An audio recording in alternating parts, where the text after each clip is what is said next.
जिसका जन्म हुआ है उसकी मृत्यु तय है, और जिसकी मृत्यु तय है उसका पुनर्जन्म भी हो सकता है।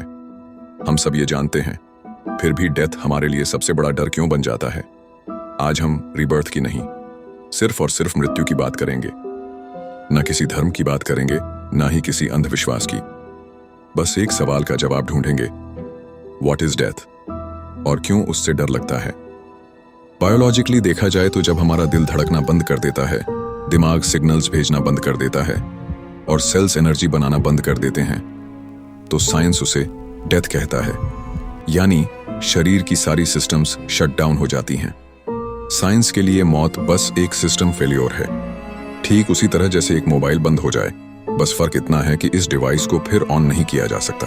अब जरा सोचिए, जब प्लाटो, सोक्रेटिस और एपिक्यूरस जैसे महान दार्शनिकों ने मृत्यु पर सोचा तो उन्होंने क्या कहा? सोक्रेटिस बोले, मृत्यु एक ड्रीमलेस स्लीप है, एक ऐसी नींद जिसमें कोई सपना भी नहीं, यानी अल्टीमेट पीस। अगर कोई आफ्टर लाइफ है तो आप सभी बुद्धिमान लोगों से मिल सकते हैं, और अगर कुछ नहीं है तब भी आराम ही आराम है। प्लेटो ने कहा, मृत्यु एक मुक्ति है। जिस आत्मा को इस शरीर में बंद किया गया है उसे बस मृत्यु ही आजाद कर सकती है। यानी death is not the end, it's a release. Epicurus ने तो और भी सिंपल जवाब दिया, death is the absence of sensation. मृत्यु तब तक कोई मैटर नहीं करती जब तक आप जिंदा हैं, और जब आप मर गए तो फिर आप हो ही नहीं। डेथ और लाइफ कभी एक साथ एग्जिस्ट कर ही नहीं सकती। अब सवाल उठता है, अगर सबको पता है कि एक दिन मरना है, तो फिर फियर ऑफ डेथ इतना इंटेंस क्यों है? मेरे हिसाब से सिर्फ दो कारण हैं, उद्देश्य, पर्पस। हर इंसान चाहता है कि वो कुछ बड़ा करे, कुछ कंप्लीट करे, कुछ अचीव करे। जब कोई इंसान अधूरा महसूस करता है तो उसे मरने से डर लगता है। लगाव, अटैचमेंट, अपने परिवार से, अपने सपनों से, अपने प्यार से, या खुद से ही।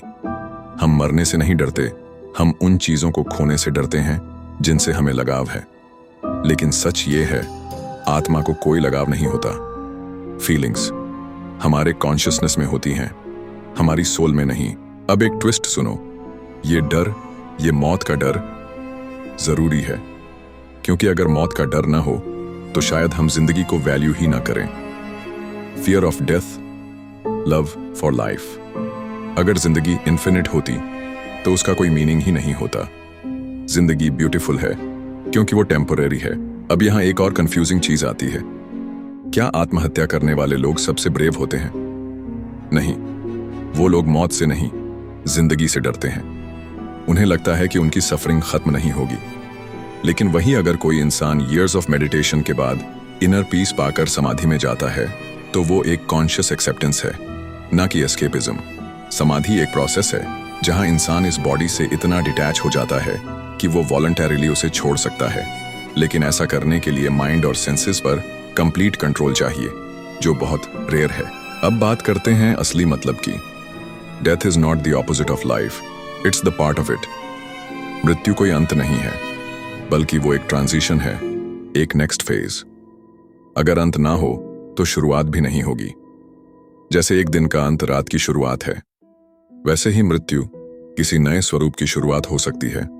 और इसलिए एक ज़ेन क्वोट है, memento mori, you have to die. यह कोई डरा देने वाली बात नहीं है, बल्कि एक रिमाइंडर है कि अगर आप अच्छा वक्त देख रहे हैं तो भी याद रखो, ये भी जाएगा। और अगर बुरा वक्त चल रहा है तब भी याद रखो, इसका भी अंत होगा। जिंदगी वही जीता है जो हर पल को पूरी इंटेंसिटी के साथ जीता है, चाहे वो 10 साल हो या 100 साल। Death is not scary, but forgetting to live, that's the real tragedy. So live fully, feel deeply, and never let the fear of death become greater than the joy of living.